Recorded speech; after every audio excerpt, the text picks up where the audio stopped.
Everyone thinks the source material is the easy part. It's not. I've spent years turning strategy into execution. The hardest part is always what you start with. Today, I'm showing you the raw input we got for this video and why it's the most challenging source I've seen in months. The plan is straightforward. First, we examined the source file, what we were actually handed, then the principle that shapes every decision we make. After that, where that principle collides with reality. And finally, why this matters to anyone trying to turn ideas into execution. So what did we actually receive? The source file for this video was a single document, dense, multi-layered, and full of instructions that contradict each other. That's where the challenge begins. Here's what we were given, one text file. Looks simple, right?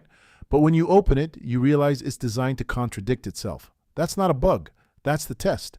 This is the entire source file. One sentence, a timestamp, a blank publication date, no context, no brief, no story to tell, just this. And somehow, I'm supposed to turn that into 17 scenes of coherent argument. So here's the problem we never talk about. Our entire profession is built on synthesis.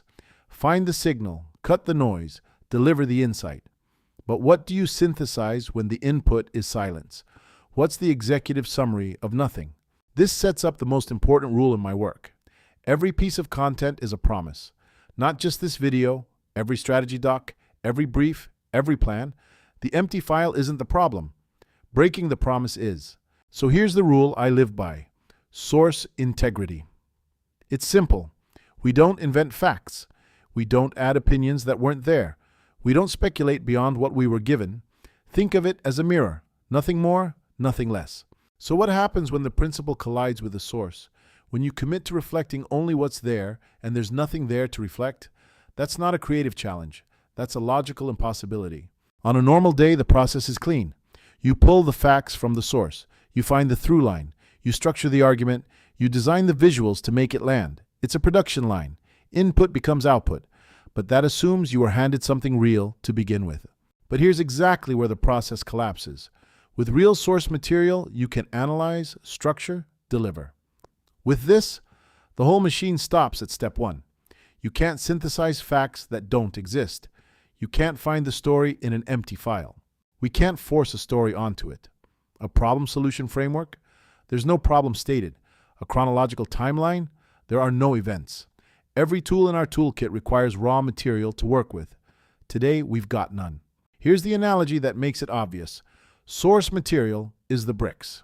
Our job is to build the house. But you cannot build a house with no bricks. So why did we spend 17 scenes on an empty file? Because this is the work. This is what execution looks like when the input refuses to cooperate. This is our promise to you. We are a window, not a storyteller. Our job is to distill what exists, not invent what doesn't. The moment I fabricate a story to fill the silence, I've broken the only thing that matters, the trust that brought you here. And here's the ultimate takeaway. The fact that we refuse to invent a story where none exists. That refusal is the explanation. It's the direct demonstration of our commitment. The most honest reflection of an empty source is an empty story. And that's a promise of integrity. Let's talk about why empty source material matters. So here's what this whole exercise was really about. We're drowning in summaries, hot takes, and beautifully packaged insights, but most of them are houses built with no bricks. The question you should always ask, what is this actually based on? I've made it a rule never to answer that question with silence. The window to get ahead of this is closing fast. Follow for more.